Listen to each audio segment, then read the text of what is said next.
그런 사연이 있었군요. 어쨌든 그래서 그 제1 보수 야당에서는 그런 어떤 소장파들, 개혁파들의 목소리가 거의 들리지 않는 그런 상황이었었잖아요. 20대 국회에서는 이런저런 지금 말씀하신 사유로 인하여.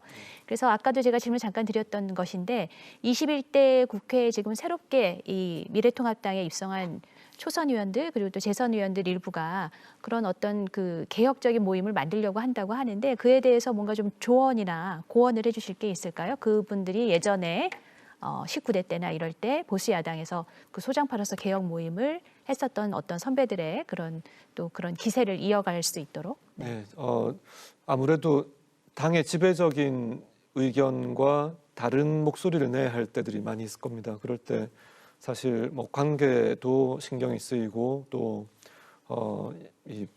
그 이후에 이제 다가올 여러 가지 부담들 때문에 타협에 대한 유혹이 항상 있을 수 있다고 생각을 하는데요.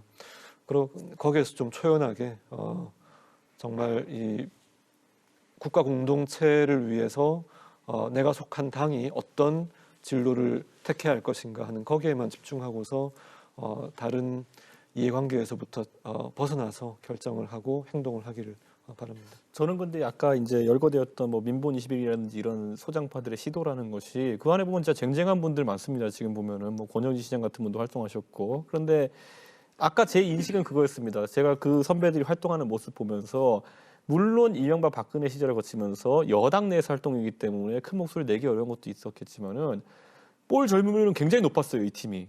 굉장히 사회적으로 관심도 많이 받고 당내 소장파 모임으로 관심 많이 받았는데 결국에는 골을 넣은 것 같지가 않다는 느낌이 들 때가 있었던 것이거든요. 제 생각에는. 그러니까 어쨌든 당내 소수긴 하지만은 반대 의견을 내는 그 반대 의견 낸 역할 자체는 항상 어느 정당에서나 그 소장파 모임들이 있어 왔는데 그러면 그 사람들이 어느 시점이 돼가지고 대안 세력으로 치고 올라간 데 있어가지고는 국민들이 실적을 볼 텐데 저는 그 부분이 너무 안타까웠던 측면이 있어가지고 앞으로 장 외에서는 장 내에서는 간에 좀 정치하는 젊은 사람들이 골을 넣을 수 있는 환경이 됐으면 좋겠다 그런 생각을 해서 아까 박용진 의원님 그 유치원 3법이 너무 기억 남아서 계속 언급하는 겁니다.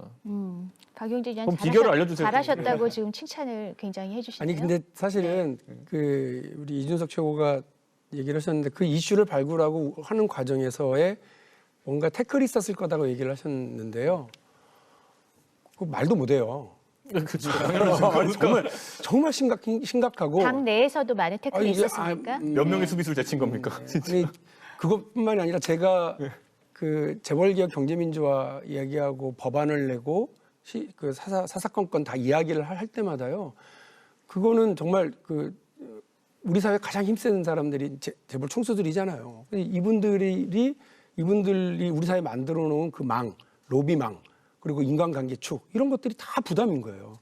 제가 아는 사람 중에 그쪽의 입장을 전달하려고 하는 사람이 왜 없었겠어요. 유치원과 관련해서 한유총 분들은요 기세가 등등해요. 이거 어제서 초선이 저한테 그렇게 얘기했어요. 어디 저기서 뭐 재벌개혁이나 하다가 쫓겨나서 교육계로 쫓겨나온 놈이 저한테 앞에서 그러더라고요. 놈이 뭐 유치원 교육을 네가 얼마나 한다고 그래 이러면서 와서 거의 의원실 들어엎었잖아요. 그리고 저 지역구에 있는 유치원 원장님들이 오셔서 울고불고 정말 이렇게 사랑으로 키우고 있다 이러면서 근데 이게 부담이에요. 다음 선거지 맞아. 이런 생각이 왜 안 들겠어요. 근데 그런 모든 과정과 유치원 쪽과 친분이 있는 기존의 지인들과 혹은 동료 의원들과 이런 분들이 연락이 와요.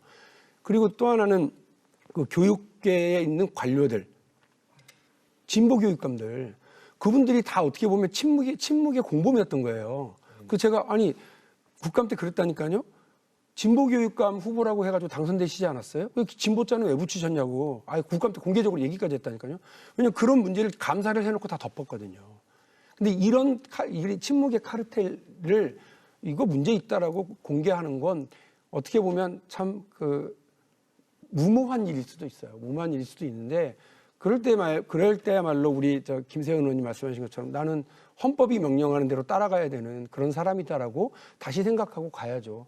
그러니까 다행히 이준석 최고의 표현대로라면 골을 넣은 사람이니까 이렇게 장광사를 늘어놓긴 합니다만 많은 의원들이 자기 소신대로 하다가 정말 뒷골목에서 사라지신 분들이 많아요. 성과도 못 내고 그다음에 공천도 못 받고. 그리고 공천 받아서 나갔더라도 그 반대에 있었던 이익 집단들이 움직여가지고 곤란을 겪거나 떨어진 분들이 왜 없었겠어요. 근데 그분들의 소신을 더 기억해줘야 된다는 게 제 생각이고 국회의원들은 그리고 정치는 그렇게 실패하는 소신들에 의해서 앞으로 나가는 거라고 저는 생각을 하는 겁니다. 네. 그러니까 아까 이준석 최고께서 같은 당 계열에 속해 민본 21은 골을 못 넣은 것 같다고 얘기하면서 골을 넣었다고 생각하는 박용진 의원만 막 칭찬하셨는데 민본 21이 거뒀던 성과에 대해서도 좀 말씀해 있죠, 주시죠. 당연히. 네. 없어요. 그때 뭐 이명박 정부 초기입니다. 이제 민정수석을 감사원장으로 바로 임명을 하려고 할 때 그 인사안을 이제 무산시키는 거를 연판장을 그 시절에 이제 돌려서 했고 네. 또 뭐 2012년 총선 대선의 승리의 발판이 되었던 것이 박근혜 비대위가 2011년도에 그때 이제 이준석 최고도 같이 비대위에 있었습니다만 이제 그 들어서는 역할을 사실 민번의 김성식 정태근 두 분 선배님이 이 그런 소극적인 대응에 반대해서 탈당까지 하시고 연쇄 탈당이 이제 일어날 수도 있다는 위기감이 증폭이 되니까 박근혜 비대위원장이 그때 이제 들어서게 하는 당의 이런 벼랑 끝에서 다시 건져내는 역할을 나름 했었다고 자부하고요. 다만 19대 총선, 20대 총선 거치면서 자기 소신을 이야기했던 의원들이 많이들 공천 단계에서 뽑혀나가고 선거에서 또 수도권에 지역구를 두고 계신 분들이 많이 계시다 보니까 또 낙선하고 하면서 그 숫자가 계속 줄어오다가 20대는 결국에는 탄핵도 막지 못하고 만약에 그분들이 계셨으면 그런 사태까지 이르지 않은 상태에서 예방을 할 수 있었다고 생각합니다. 그러면은 공천에서 떨어지고 또 선거에서도 낙선하고 이럴 위험을 감수하면서까지라도 우리 초선 의원들, 젊은 의원들이 소신을 지키고 발언도 하고 의정 활동도 하고 그래야 된다고 생각하십니까, 두 분? 그거는 네. 뭐 선택이 아니라 의무라고 생각합니다. 네. 그러니까 말씀하셨듯이 사실 이제 발굴하는 것도 중요하지만 그만큼 이 정치적 결단을 내리는 것도 대단히 중요하잖아요. 국회의원이라고 하는 지위가 사실 일정한 지위에 있기도 하지만 사실 또 빈곤한 지위에도 있기도 합니다. 4년마다 한 번씩 뭐 주민의 평가를 받아야 되고요. 또 지역 내에 있는 이익 집단과 다양한 또 지지자들 혹은 어떤 단체에 의해서 외압을 당하기도 하고 여러 가지 참 그런 어려움들이 있는데요. 어찌되었건 결국엔 기득권의 편에 서서 의정 활동을 하느냐 혹은 어떤 약자와 소수자의 편에서 힘없는 사람들의 힘이 되는 의정 활동을 하느냐의 문제인 것 같습니다. 결국 그런 부분들은 방금 말씀드렸듯이 당론보다는 당심 혹은 민심 또 국민의 목소리를 잘 반영하는 의정 활동을 하는 것이 국회의원으로서의 본령이고 또 거기에 대한 또 의무라고 저도 공감합니다. 그러니까 기대할게요. 네. 그러니까 사실 아까 이제 김세현님도 회고를 하시면서 사실 20대 이렇게 넘어오면서 그런 어떤 소장파 활동이 미진했던 것들이 지금의 보수 몰락의 한 단초가 됐다라는 것을 얘기하셨기 때문에 네. 저도 이번 선거 끝나고 나가지고 이거 복귀하다 보니까 우리가 싸울 때 싸우지 못했고 역할을 해줄 때 역할하지 못했던 것이 결국엔 당의 패배로 귀착되고 그것이 개인에게도 당연히 낙선의 악품으로 다가오기도 하는 걸 보면서 저는 결국에는 아까 이제 언제 싸워야 되느냐, 언제 본인의 능력치를 발휘해야 되느냐는 지금 생각나면 바로 그때다. 뭐 이제 많은 사람들이 보통 그러잖아요. 가면 조직에 적응하고 뭐 초선 때는 알량하게 넘어가고 그다음에 재선 돼가지고 하고 뭐 3선 때 되면은 상임위원장 되면 당신이 꼽힌다 뭐 이렇게 얘기하는 사람도 있어요. 근데 그게 아니라는 거. 지금은 이제 비상사태고 특히 대한민국 정치 전반이 그 상황 속에서는 더 적극적으로 움직여야 되지 않을까. 제가 아마 지금 당내에서 가장 그 욕을 많이 먹고 있는 인사 중에 하나일 텐데 제가 제 낙선 슬픔 때문에 아픈데도 원외 인사인데도 제가 뛰어들어가지고 투표 조작설 이런 걸 싸우는 이유가 뭐겠습니까?